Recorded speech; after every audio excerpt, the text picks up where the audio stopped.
All right, good morning, everyone. I'm Byron McDaniel, County Commissioner for District 3 and Chairman. And I was told I needed to speak a little louder, so I hope that works out a little better. All right, perfect. Okay. So I'd like to start with the invocation here today and invite Pastor Trace Farthing to provide the invocation and lead us in the Pledge of Allegiance. Father in heaven, we come to you today, thankful that we have a warm and dry place to meet, start the business of this day. Father, our hearts go out to those who are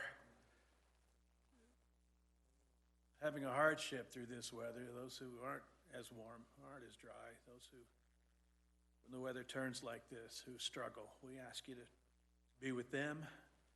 And Lord, give us desire, because we have the ability, give us a desire to help them. We ask for you to guide our hearts and our thoughts today. And Lord, may everything we say and do here honor you. And I pray this in Jesus' name. Amen. I pledge allegiance to the flag of the United States of America and to the republic for which it stands, nation under God, indivisible, with liberty and justice for all.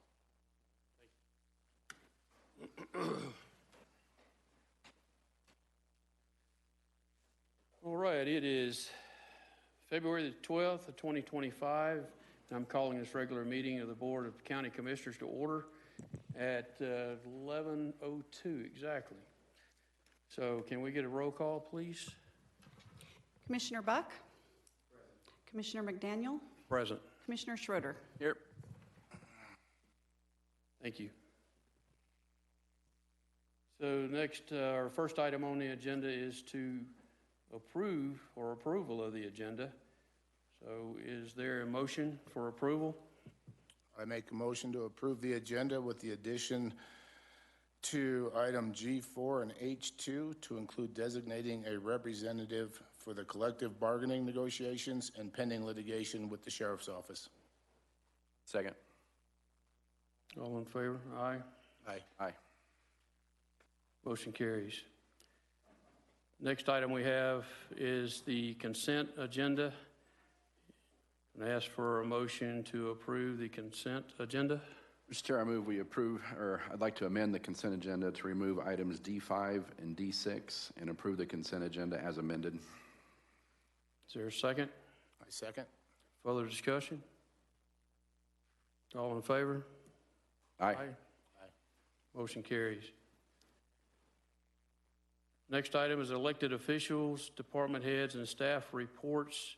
I'd like to call on Commissioner Schroeder. He has some updates that he would like to give you. Thank you, Chair. Mr. Chair, if you remember back in our organizational meeting, I guess I drew the short end of the straw and it became the representative to CCI, which is the lobbying arm for Colorado Counties Incorporated, to go over bills. And we have periodic meetings to go over bills. And I'd just like to share with my fellow commissioners and members of the public some of the bills. I won't go into detail on all of them. Our first meeting was January 30th and 31st. During those 2 days, we explored 66 bills that had some sort of impact upon county government and county procedures. And so it was a couple of long days. Our upcoming next meeting for our steering committees is next week, February 20th and 21st. And I anticipate probably even more bills because we'll be going over some of our current bills that still haven't been come to resolution yet, plus what else. But just to give you an update on some of the things that in the future could impact the county. House Bill 251050, the title is a Regional County Jail Approach. And what this would allow counties to contract our IGA with other counties for multi-jurisdictional jail facilities. And not have to have the requirement for every county to house a jail. As we move forward with different discussions on our facility, this could definitely come into negotiations into play. But it is the commissioners There has to be a 65% majority of the steering committee members present for their position to be taken. And this one was one that the commissioners took a support position in, primarily because it would save and help a lot of rural counties if they were able to go together. It doesn't preclude us to what we already have in place with Douglas County, that if in the event our jail is full, that we have an IGA in place with them, but this would be a complete substitution. So it's kind of an interesting ideal there. In addition to that, Senate Bill 2512, Financial Assistance for County Jails. This renames the Underfunded Courthouse Facility Cash Fund to the Underfunded Court Jail Facility Cash Fund. So it's a fund that's already underfunded, and they want to expand the number of places that the money can go.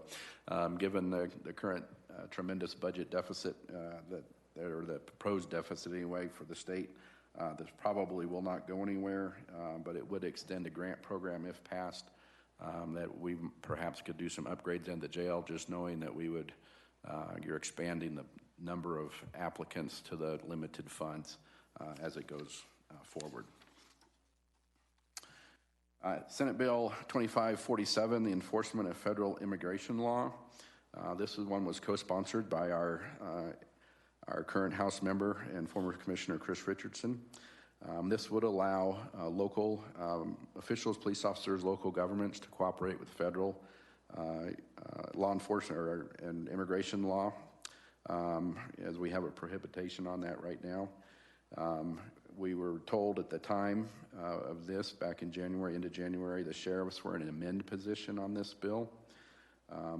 There was an attempt for this to be a support position by the commissioners. It failed as it only received 51% support, and so we fell back into a monitor position. For those who remember last year, the county did enter into litigation with Douglas County and some other counties to try and overturn this in the court system. That failed, and now there's an effort for this to become a statute.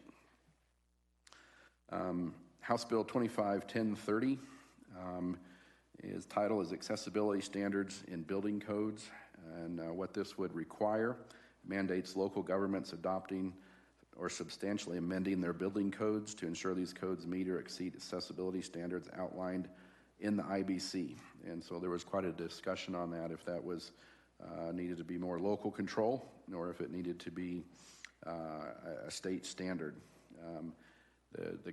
The comments that were made on that is that this could perhaps keep counties from updating their codes because they didn't want to subject their code to these higher standards. And the commissioner, CCI, voted in opposition of this bill. One that's kind of silly, near and dear to my heart, because I always forget to take bags when I go to the grocery store anymore. So I end up with a cart full of cans rolling around. There's a 1051, repeal the recycled bag carryout fee so that we can go back to where places of business can offer paper bags to them. Commissioners were in support of that bill. 3 more left that I'd like to share.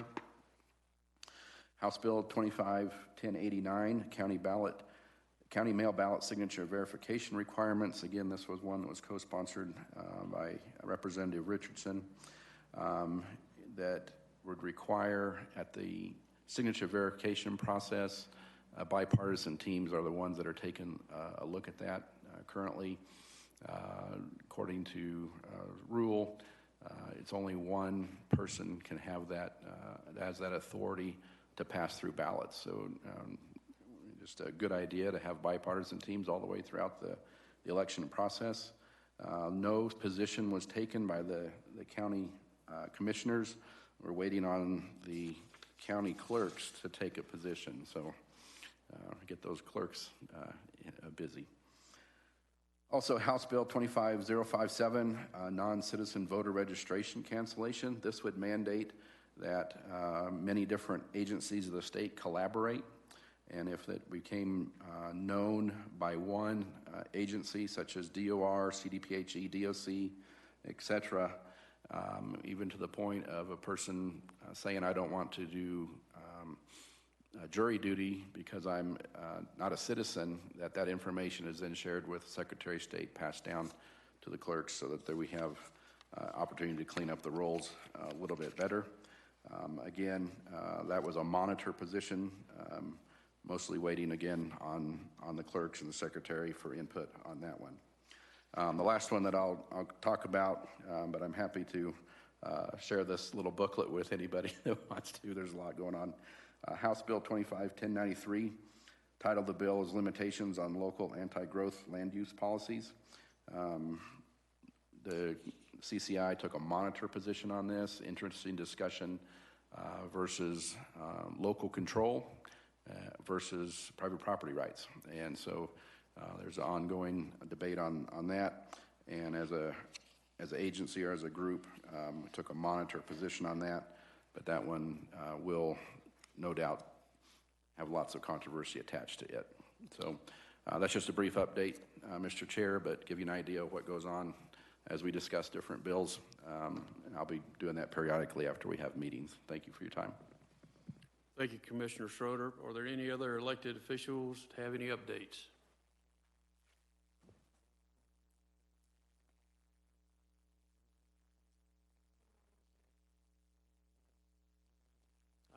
Barely, but. Good morning. Sherry Hewlett, Elbert County Treasurer and Public Trustee. To piggyback on what Dallas said, there is another bill out there, 251199.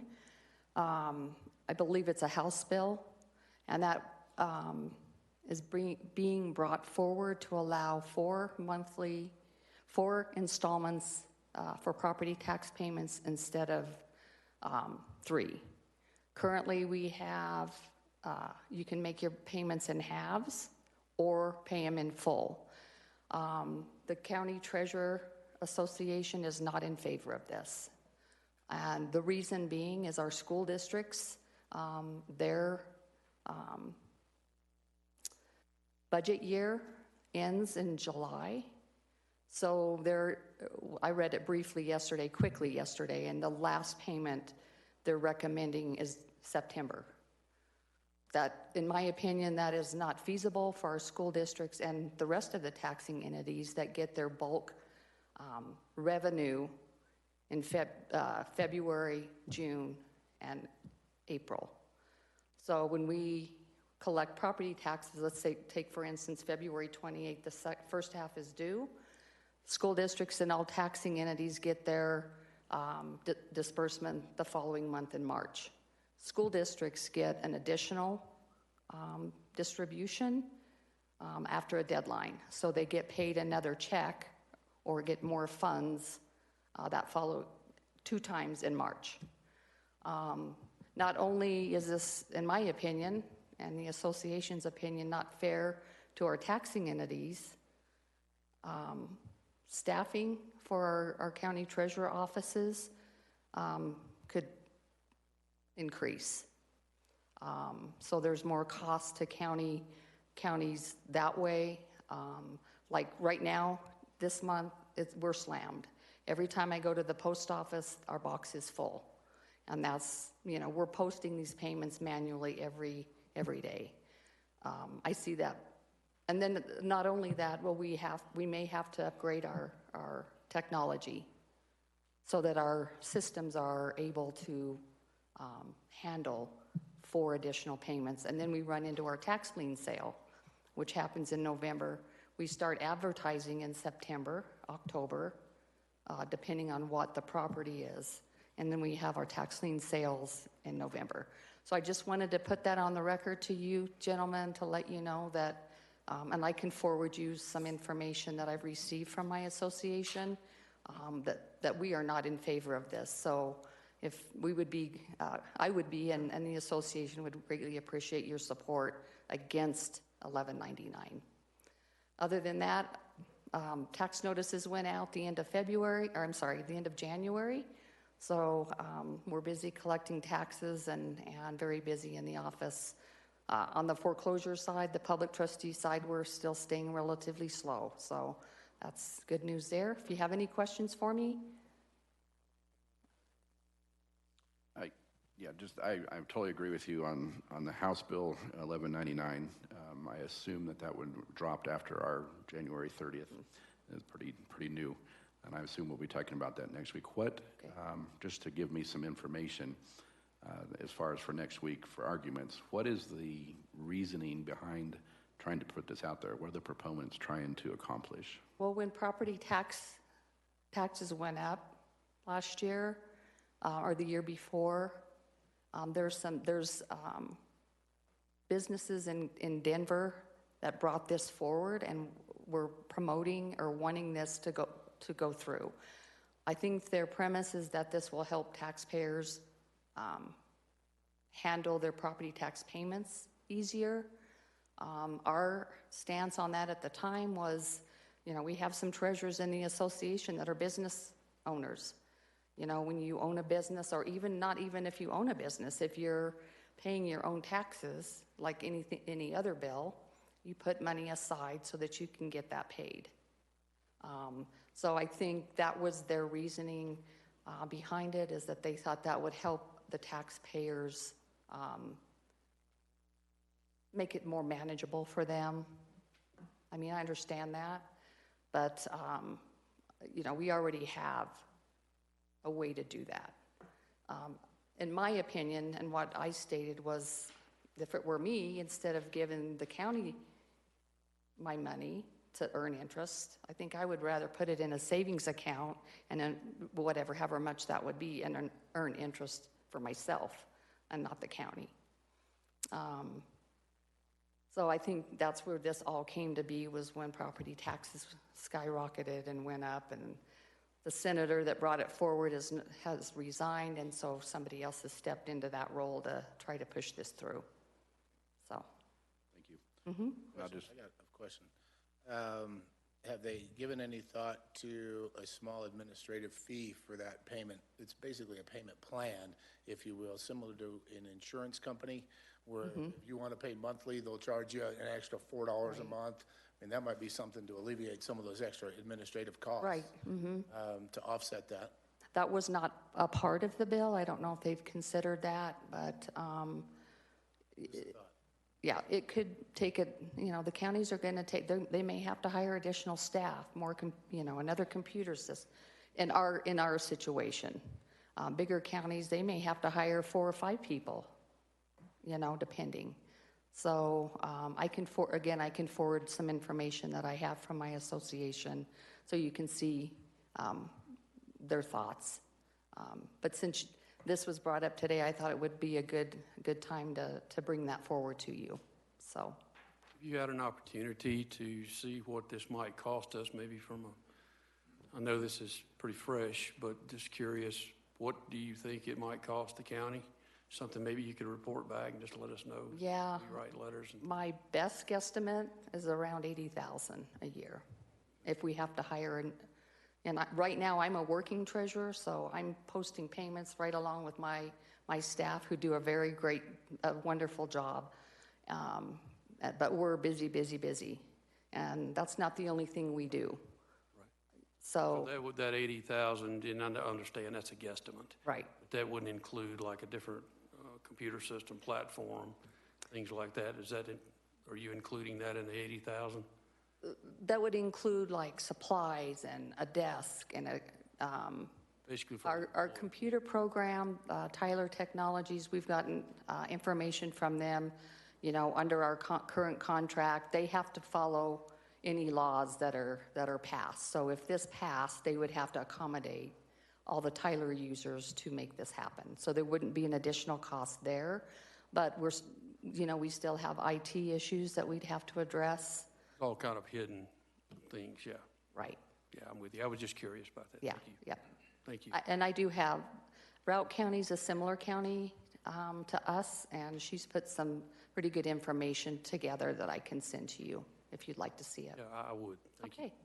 Yes, Thank you. Absolutely. Appreciate it. Okay, thank you. Before you depart, I'll just say thank you for that, but also to our other electeds and department heads, as we have different bills that come forward to your office that you guys are aware of.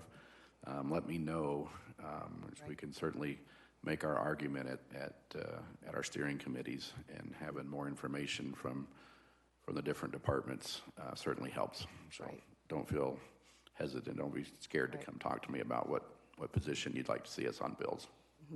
And contact your legislators, you know. I'm sure a lot of electeds have done that in the past, and they're, you know, pretty receptive. So, but that's all I have for now. Thank Great you. report, thank you. So do you have any, go ahead. I'd just like to make a comment. Dallas, thanks for that thorough report. I know that board is pretty extensive, a lot of information. Appreciate it. All right, do we have any other elected officials who'd like to provide an update?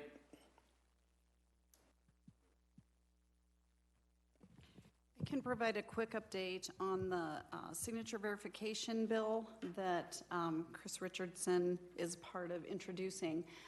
When ballots come in, mail ballots come in, our only check on ID is checking that signature on the envelope against what we have on file. Currently, the law states that we have to use a single judge to do that. Everything else we do is bipartisan teams, but currently the law states that we have to use one single judge. We had a clerk's legislative call the other day, and they did not have enough votes to take a position on this. The clerk's concerns were that everybody across the state wouldn't be doing it the same, and see what else. It would just be a change in how they do it, but that is what is behind it. So I don't know that the clerks are going to be taking a position on that bill. Thank you, thank you. All right, do we have any department heads or staff updates this time? All right, next we're going to move to citizen comments. I would invite the public to present any comments that have or not related to any items on this agenda. And also to ask you to please provide your name and address when you come up to the podium. Do we have any public comments? I'm short. I don't have. Pull it at the top, Oh. very top. Will bend down for you just a little. Oh, this, okay. Jan Fitzgerald, 35414 Running Brook Lane in Elizabeth. I'll just read what I have to save time, if that's okay. November 12th, 2024, I met with the Board of Commissioners, and a member said that they would set up a private meeting. That was 3 months ago. We had not heard back until Commissioner Daniel returned my call yesterday, and I want to say thank you for doing that. Here's a brief outline. On October 15th, 2024, our property, Fitzgerald Park Apartments at 175 Spruce Street in Elizabeth, were taken over by Elbert County Sheriff Department when one of their deputies serving a warrant was shot in the chest following the Elbert County Sheriff Department brought in Douglas officers, SWAT team, and Elizabeth police forces. They removed all tenants. Sadly, a 92-year-old tenant was taken out of her apartment and for a while wandering on the streets. That was after they told her daughter that they would make sure she was safe. October 16th, 2024, Channel 9 News and the ACLU contacted me. The ACLU confirmed these actions were done by the Elbert County Sheriff's Office through eminent domain while serving a warrant to a visitor at apartment number 11. My husband, a Marine and an experienced contractor, counted and photographed over 40 bullet holes in apartment number 11 and surrounding parts of the complex. Serious damage was done to the building with an estimate of about $29,000. Doors were knocked down, carpeting, flooring, windows, and walls were completely demolished and unusable by explosive and chemical devices used by the officers. We have lengthy receipts for replacements, materials, and labor for work in excess of the lengthy restoration. We lost 4 months of rent, $4,675 during the time taken for the repair. On November 12th, I filled out a records request with the Sheriff's Office, but still have not received the records request. November 15th, 2024, I requested help from the Elbert County's Victims Associates advocates, but also have had no reply.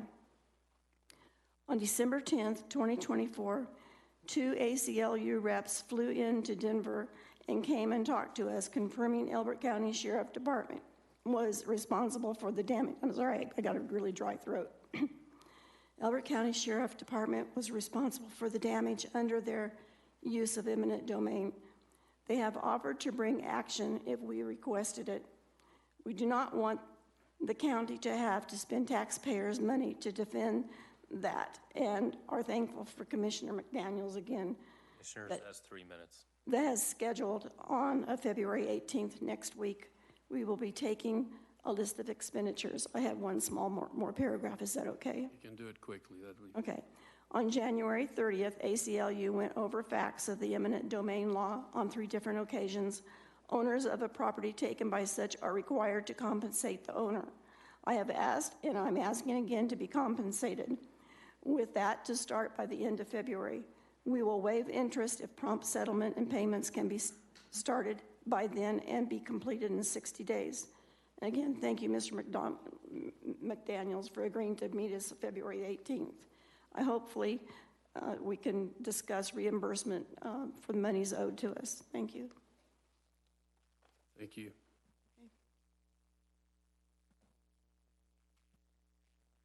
All right, any other public comments? Okay, we'll move on to discussion items. First discussion item is the Elbert County Commissioners Invocation Policy Updates, and I'll turn this over to Attorney Greer. Thank you, Chairman McDaniel. Yes, so we've got a couple of updates, and I can kind of run through those in successive order on the ones that I'm part of. The invocation policy for the county was initially drafted and adopted in 2018. Obviously, we're several years removed from that. I don't think we're looking at large-scale changes. That policy was adopted to protect First Amendment rights, while also looking at what case law and practices there were associated with being able to provide an invocation, which is a regular practice here for Board of County Commissioner meetings and other meetings within the county. So, minor changes that are being looked at are primarily looking at whether appointment of a chaplain is appropriate and what that would look like. So it'd be fairly minor changes moving forward, absent some watershed case law that's to come out here in the near future. So that should be ready, I would think, for review and potential consideration for approval, probably at the next meeting. So the next item, number 2 that we're working on, is the county commissioner meeting policy and updates to that. Again, that's something that's a couple years removed from when it was last updated or adopted. There's a couple changes that we are looking at. Fairly minor, again. I don't think very material, but one of those changes would be with respect to public comment and perhaps looking at a longer public comment period rather than the 3 minutes we have now. So that is certainly something we're taking a look at. Again, that should be likely ready for our next meeting for consideration of adoption or approval. I can quickly discuss number 4 as well, and then I'll kind of defer and allow Susan Byrne to talk about her item number 3. But with regard to number 4 under discussion items, which is designating a commissioner representative for collective bargaining negotiations, and also for negotiation purposes on litigation that is existing with respect to the sheriff's office. It is something that's within the purview of the entire panel to designate one county official. That's typically been the chair in the past, and that's what I would recommend at this point for both purposes. We are in the process of working with the collective bargaining unit that has been formed at the sheriff's office. We have been working through that process, but by designating and providing authority to negotiate on behalf of the board as a whole, there will be an opportunity to really, I think, get this across the finish line. This will still be something, even when there is a tentative agreement across all terms of a collective bargaining agreement with the collective bargaining unit from the sheriff's office, still something that the entirety, all 3 of you, will need to take a look at and consider for approval. So that will obviously be something that we're going to have to talk about in the future. You'll have an opportunity to review the entirety of that collective bargaining agreement that is proposed. But being able to provide that draft tentative agreement is going to be assisted by having a designated party from the 3 of you that's understood to be able to negotiate on behalf of the larger board to get that tentative agreement together. Okay. So that'll be something that that is a particular item that I'd recommend action be taken on today. Those other items, I would recommend deferral until our next meeting. All right. So I'll go ahead and ask on these items that you have before we move on to item 3 with the commissioners. Do you have any questions or comments, Commissioner Schroeder? I appreciate the work and effort on these. I'll have a couple of questions, clarifying questions offline on the invocation policy. And maybe I just missed it in my packet, but I didn't see anything about the meeting policy in the packet. So we want to make sure that we have that out enough time for public to be able to. Yes, it is likely that the review of what changes are to be proposed should be completed this week. So they should be out for review in the packet for our next meeting, which is why I'd recommend actual action be taken at our next meeting, so both the 3 commissioners and the public have an opportunity to take a look at that and potentially comment on it. Okay, thank you. Mr. Bullock? I just agree with everything that Bart said. I would like to see those items moved to an action items for our next scheduled meeting. Okay. So is there any public comment with regards to these 3 items? Okay. I'll ask the commissioners if anyone's in agreement to move it to action at the next meeting. I'm in agreement. Yes. All in favor is an aye. So we'll move that to action items at the next meeting. Next item on here is for We need to have a motion for that. the motion. Thank you. Yes, please. Motion? Yeah, I'll make a motion that we move the invocation policy and the commissioner meeting policy to action items for the following commissioner meeting. Second. All in favor? Aye. Aye. Commissioners, I might recommend another motion with regard to item 4 to move that to action items for today's meeting. I thought that was already an action item for today. Is You that not just- the case? You discussed one. Yeah. 1 and 3, so just to be clear, I think we'll be safe, if you don't mind, and, Sure. I recommend, or make a motion that we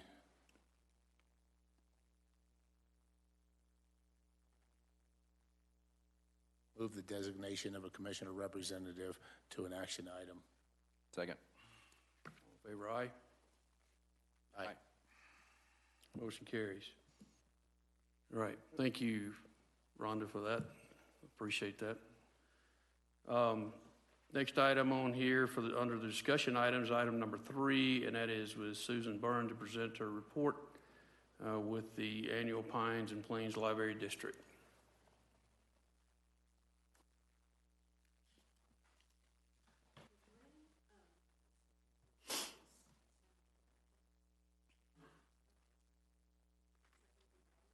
Green light.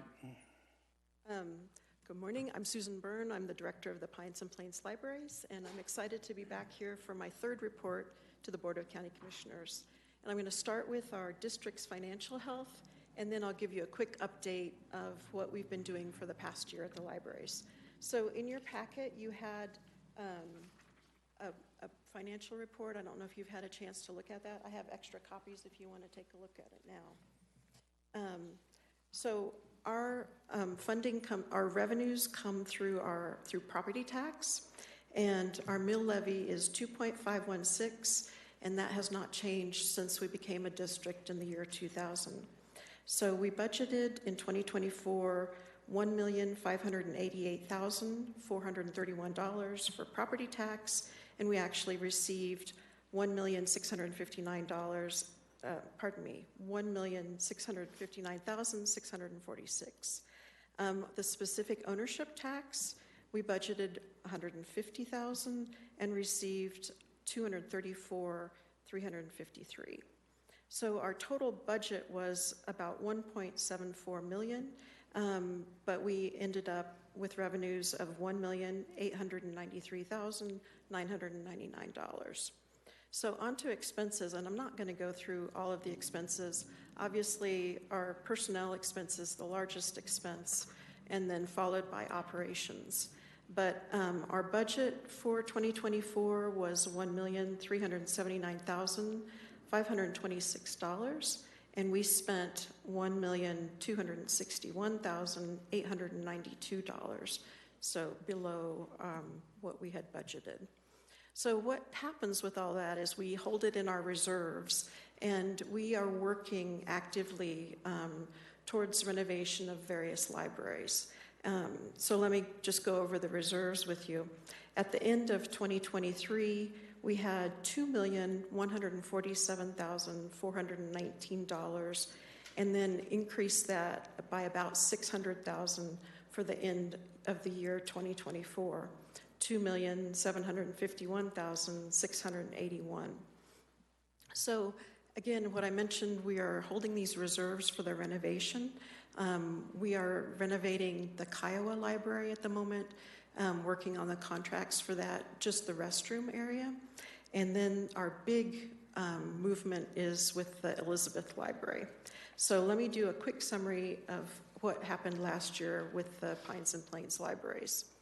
So last spring, we finished our community needs assessment, and we had several key findings from that. The first one was that Elbert County citizens are seeking ways to connect within the community, and our users recognized our staff for their excellent customer service. They also said that they really value our interlibrary loan, which is where we are able to get materials from all over the state. So that's really highly valued by our patrons. Our programs are also highly valued, and especially our children's programs. People asked for more library space and more meeting space. In another survey that we did last year, we heard similar messages to those from the community needs assessment, and along with the fact that people felt that our libraries and technology were outdated. And so we've been working on that this year as well. So we've added more programming, and we've added like informal coffee chats to help people connect within the community. we already have like knitting groups, book groups, and structured conversation groups. So just to give you a few statistics, in 2023, we had 514 programs with 4,815 attendees. In 2024, we hosted 591 programs with 6,225 attendees. So working on the facility, through the generous donation of time, materials, and labor, we did a quick remodel of the Elizabeth Library with new paint, and the only cost to the library district was moving the shelves and some other incidental things. The carpet, all the labor, everything was free. Right now, the Elbert County Artists Guild are painting a mural in the Elizabeth Children's area, and we have new furniture and carpet that's going to come into that space and help refresh that as well. We've also updated our technology. Most of our public computers have been updated in the past 2 years. Those are the ones that the people use when they come in the library. And behind the scenes, technologically, we've transferred from an antique email system to a new Microsoft 365 environment. So after the community needs assessment was evaluated, the library board started a strategic planning process, which they just approved last month. The strategic plan will take us through 2025 with the restroom update at the Kiowa Library that I mentioned, and more planning for the library renovation at Elizabeth. In fact, the library board has a study session this afternoon, and we're going to be talking about ways that we can finance the Elizabeth Library project. So I definitely would like to invite you to come and tour the library, especially Elizabeth, any of the libraries, and I'd be happy to do that anytime. But thank you so much for your time and attention, and I'd be happy to answer any questions that you have. Okay, thank you. If you'll just stay right there for just Sure a minute. So ask the Commissioner Schroeder if you have any comments or questions, sir. Yes, I'd like to have a little bit of a discussion here. Appreciate you coming out and have her there. In preparation for this, I was doing some looking around on your website just to see what was there. I noticed on some of the listing for some of books, there's a listing of banned and challenged books. Can you tell me how a book gets on that list and what criteria is there? Because I kind of scrolled through and there's some classics there of Mice and Men, Huckleberry Finn, The Things They Carried, which is a book I was assigned in college to read. The book 1984, Diary of Anne Frank. Can you just explain how those books get on that list? Yeah, so every year we do statistics for the state library, and then those are also reported nationally, and that's where those lists come from.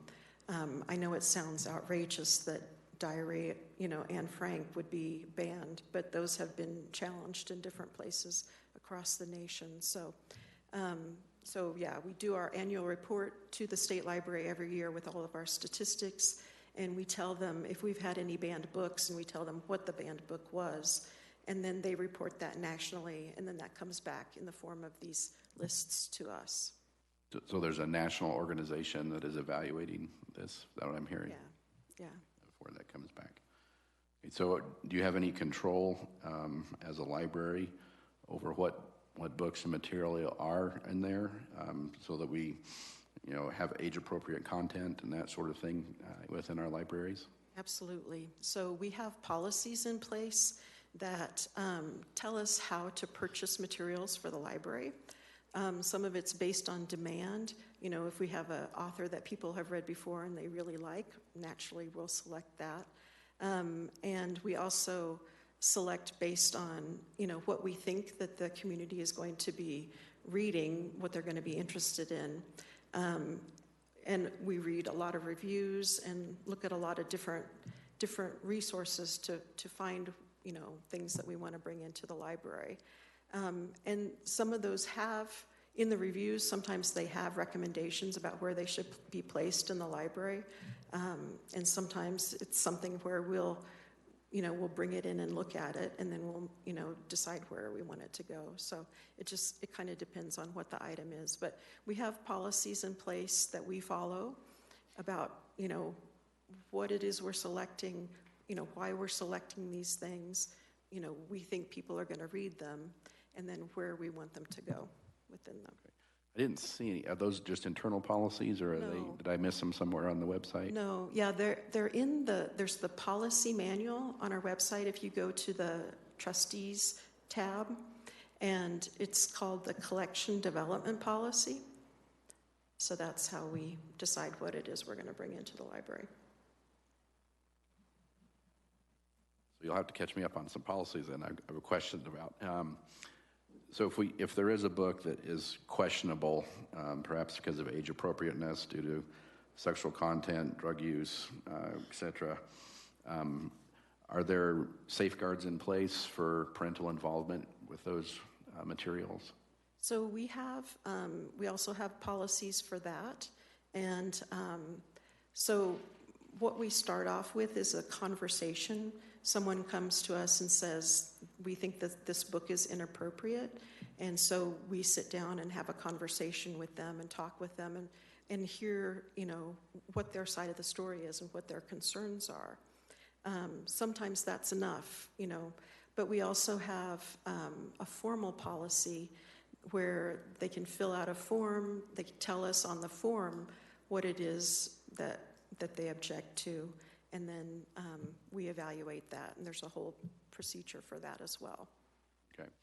So if there's an agreement then among the board or you, I'm not sure who would make that final decision, then that material is removed or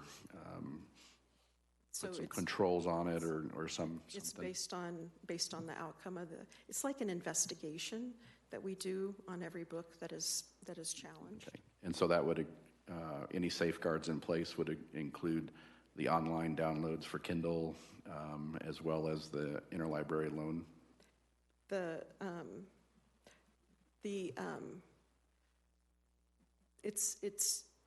And this is where we're different than the schools. So for the libraries, we're relying on parental guidance for that. So that would be the control that they're looking at. Okay. So a young person couldn't come in and get something that would be objectionable to their parents without their knowledge? Theoretically, they could, yeah. They could get those materials? Theoretically. That's troubling to me. I think we should have the parental controls somehow to where they can evaluate and what their children are looking at. So I would encourage perhaps the board to look at some type of safeguard that allows the parents to have some control over material that is being there. But I appreciate the information, and thank you. Sure. Any other questions? Commissioner Buck? Yeah, I have a question. Susan, did you have any board member recommendations for us today? We did. We have 2 board member recommendations for you. We have the reappointment of Morale Hegemeyer and the appointment of Lisa Hurst. And I think those are on the agenda coming up next. That's the next item, so don't Yeah. run away. Yeah. Any other? So I would just like to make a comment to this. I'd like to echo what Commissioner Schroeder said about safeguards for the children. Okay. Any other comments from the commissioners? I have none. Okay. Any public comment?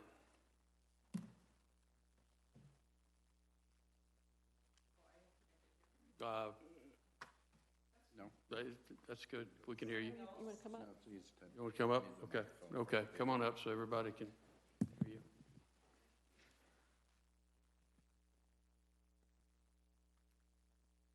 Sunny Mills, 27310 Forest Ridge Drive, Kiowa, Colorado.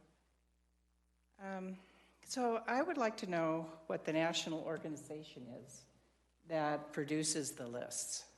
Because the Diary of Anne Frank I read when I was in 6th grade and cried my eyes out. And I went to my mom and I heard about World War II for the first time. It impressed me, stayed with me, made me research more and look more into what that was all about. Not only that, but my dad was a POW in World War II, so of course that influenced me. So to find out that certain books are on that list is kind of shocking, and I'm wondering how that happens. Number two, my mom grew up in a small town in Idaho. And I still have a lot of aunts, uncles, cousins, second cousins, third cousins that live in Idaho. And if you've read anything in the news, you know that they have a law on the books that one parent can ban a book. Anything that is concerning to only one parent, a parent can go in and ban that book. And it's so bad that they have had to close down some libraries, and you can look it up online. They've had to close down libraries. They've had to have libraries become parents-only libraries. They've had to have parents accompany their children at all times in the library. They can never be alone in a library. There are rules where high schoolers have the same rules for content as kindergartners. So it just gets really, really convoluted.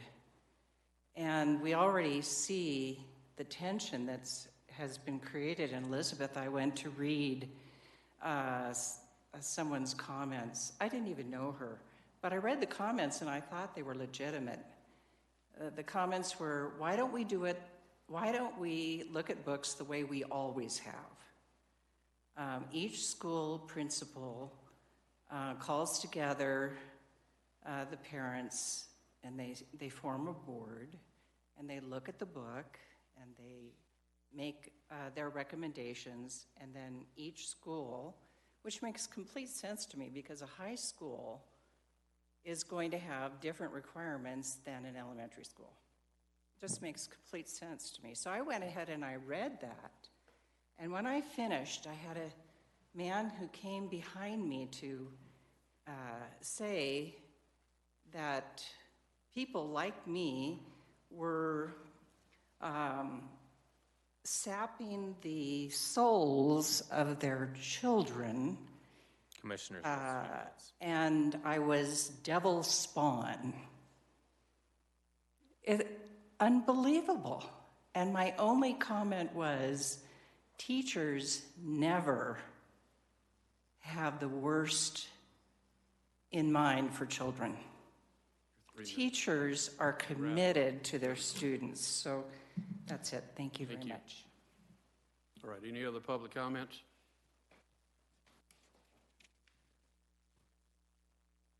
Jan Fitzgerald, 35414 Running Brook Lane. And it's just a question for the lady at the library. How does this all affect free speech? And then the other concern is a grandson who is very exceptionally gifted.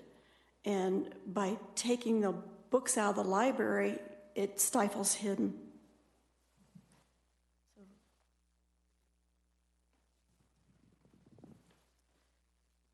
So I guess one thing that I can talk with you about that might help clarify a little bit, when we're talking about schools versus public libraries, schools are in loco parentis.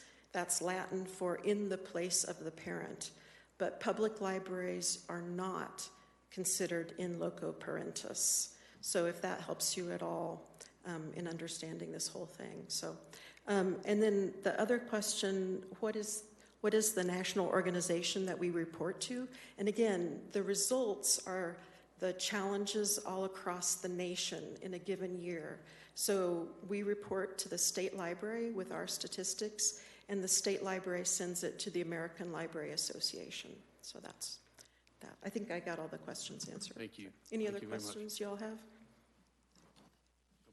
Thank you. Thank you. Right, so we move on to action items. And Ms. Byrne, you're up again, and this regarding the approval, possible approval of the Pines and Plains Board District members. So I wrote 2 letters to y'all. one for Morale Hegemeyer, and she's being reappointed. She had 1 year where she filled in for someone else who didn't finish their term. And she has a great background for us. She's been super helpful. She's really great with the Robert's Rules of Order, and you all know how hard that is to deal with. She's also got a development background, and so she has great contacts for us within the county. You know, one of the things that we think about is future needs. Where do we need to grow? Our consultant said, for now, focus on what we have, but, you know, obviously the northwest corner of the county is growing. So, you know, as we bring in new developments, are we making room in these developments for space for a library? So that's something to think about. And so Morale helps us in, you know, thinking about the new developments that are coming through. Our second candidate, Lisa Hurst, has a wide variety of local volunteerism. She and her husband founded the, what's it called? Bloodhound Man Trackers. And they go around and train police departments on how to use their bloodhounds. They also take their bloodhounds and do searches, and they've helped convict many people with their work. Lisa is also part of the victim advocates in Elizabeth, and so she's just got a wide variety. She has some, I talked with her yesterday, and she's got some really great ideas for things that we can do for the library.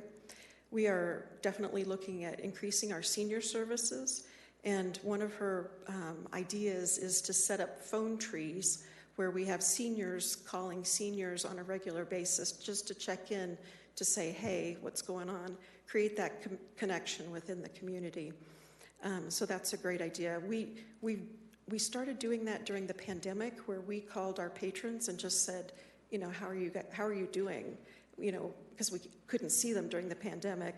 We still do it kind of informally, but it'd be great to have a system where we could do this a little bit more formally. So just some really great ideas and a lot of potential from those candidates. Thanks. Thank you. Commissioners, do you have any questions? I do not.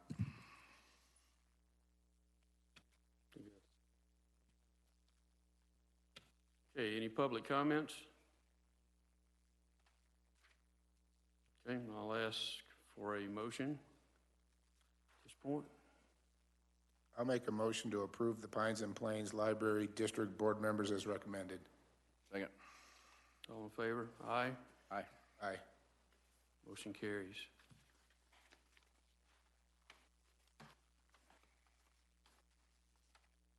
Next item here is a call for a vote on the consideration of approval on designating a commissioner representative for the collective bargaining negotiations and pending litigation with the Sheriff's Office. I'll ask the commissioners if there are any additional discussions or comments on this.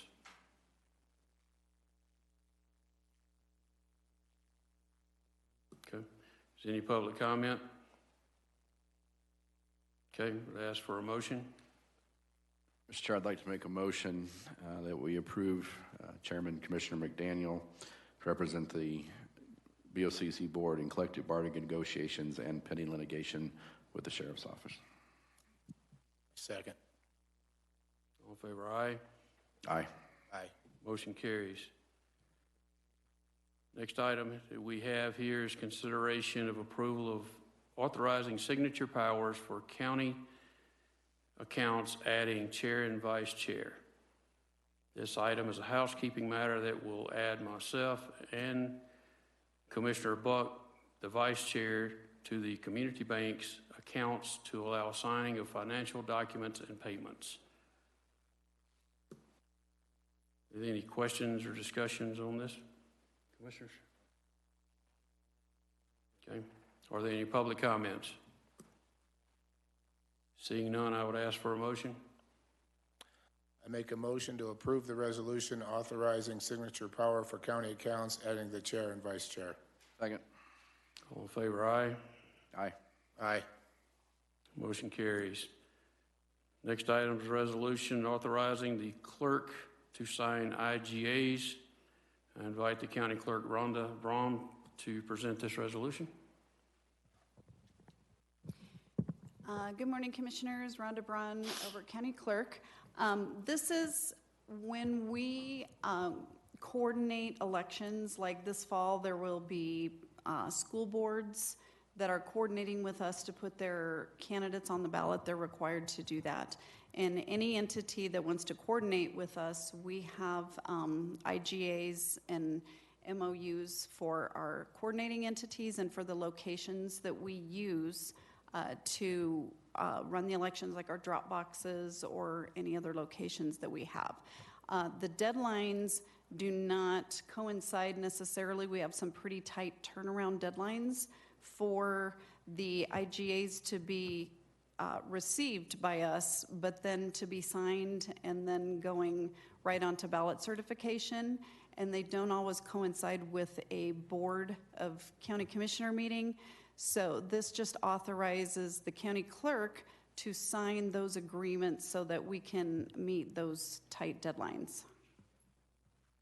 You have any questions? Commissioners? We have listed on here just for the IGAs. Do we need to add on there that any possible MOU for you as well?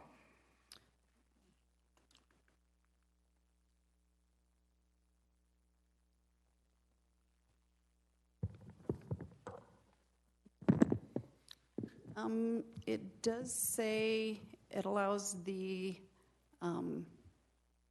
it does have MOUs on there. It does have it included within there if Yeah. it wasn't in the. The Elbert County Clerk and agenda. Recorder, Rhonda Braun, requests approval from the Board of County Commissioners to enter into IGA and MOU agreements with coordinating entities and election locations. Terrific. Just to comment on this, I wholeheartedly agree with this resolution. It certainly makes things a lot easier within the clerk's office for the clerk to have that authority to move quickly, and I will be in support of this resolution. Commissioner Buck, any comments? No comment. All right. Are there any public comments? All right, seeing none, I'll ask for a motion.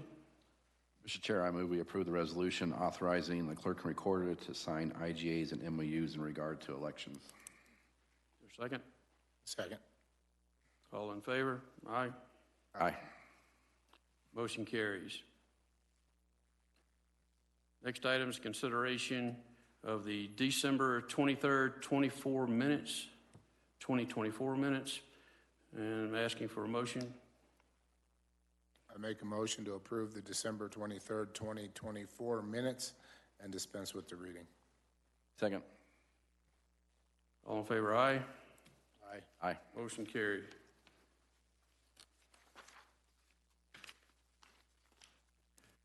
All right, next item here is ask for a motion. Consideration for the January 14th, 2025 minutes. Ask for a motion to approve. Mr. Chair, would you like to do the January 7th first or the 14th? I don't have January 7th on my paper. Sorry, did I make a mistake? Oh, I did. Sorry, let's back up. January 7th, 2025 minutes at the bottom of the page. I guess I should look at that. Asking for a motion to approve the January 7th, 2025 minutes. Mr. Chair, I move we approve the January 7th, 2025 minutes as presented and dispense with the reading of those minutes. All right, is there a second? Second. All in favor, aye. Aye. Aye. Motion carries. Now, January 14th minutes. Asking for a motion to approve and dispense with the reading of the minutes for the January 14th, 2025 minutes. Is there a motion? I make a motion to approve the January 14th, 2025 minutes and dispense with the reading. Second. All in favor, aye. Aye. Aye. Motion carries. Consideration now of the January 21st, 2025 minutes. Asking for a motion to approve and suspense. Mr. Chair, I move we approve the minutes from January 21st, 2025 and dispense with the reading of those minutes. Thank you. Second? Second. All in favor, aye. Aye. Motion carries. Next is the January 22nd, 2025 minutes. Asking for a motion of the same to approve and dispense with the reading. I make a motion to approve the January 22nd, 2025 minutes and dispense with the reading. Second. All in favor, aye. Aye. Aye. Motion carries. Next, consideration of the January 29th, 2025 minutes. Asking for a motion to approve and dispense with the reading of the minutes. Mr. Chair, I move we approve the January 29th, 2025 minutes as written and dispense with the reading of those minutes. Second. All in favor, aye. Aye. Motion carries. All right, next we have executive session. So with that, find my script here.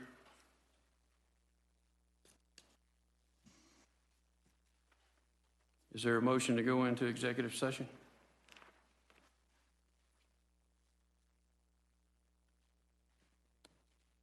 Mr. Chairman, I hereby move that the Elbert County Board of County Commissioners go into executive session for the purpose of discussion related to the purchase, acquisition, lease, transfer, or sale of any real, personal, or other property interest pursuant to Section 24-6-4024A of the Colorado Revised Statutes. Second. All right. All in favor, aye. Aye. Aye. All right, we'll now retire to executive session. Thank you.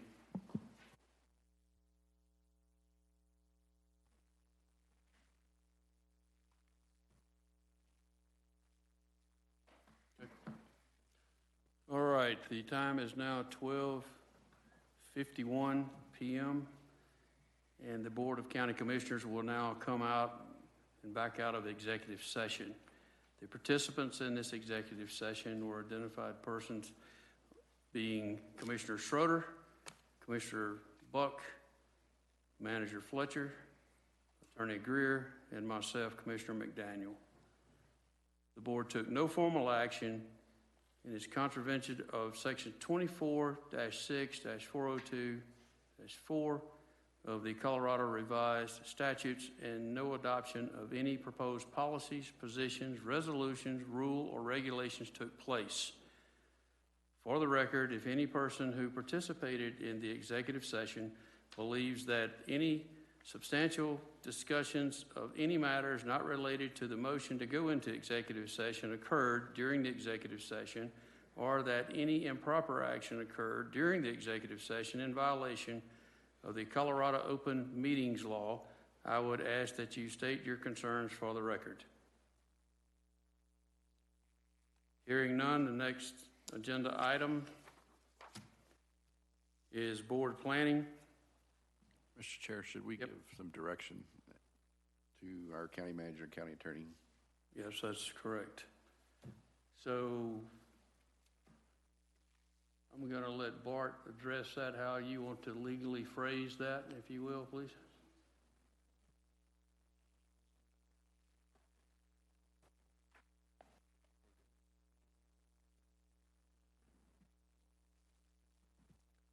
Yeah, so what I would recommend, if you would like both myself and the county manager to explore options associated with real estate leasing or purchasing, is I might recommend a motion approving authorization for the county manager and county attorney to explore options related to lease, purchase, or other acquisition of property for county purposes. Okay, is there a motion to explore options to lease or purchase property for county purposes? Mr. Chair, I move that we authorize the county manager and county attorney to enter into negotiations to discuss possibility of lease and or purchase of real property. Is there a second? Second. Further discussion? All in favor, aye. Aye. Aye. Motion carries. All right. On board planning, which is the next item on the agenda, at our next meeting, we will have the invocation policy update, commissioner meeting policy update, and a presentation on the debris management plan.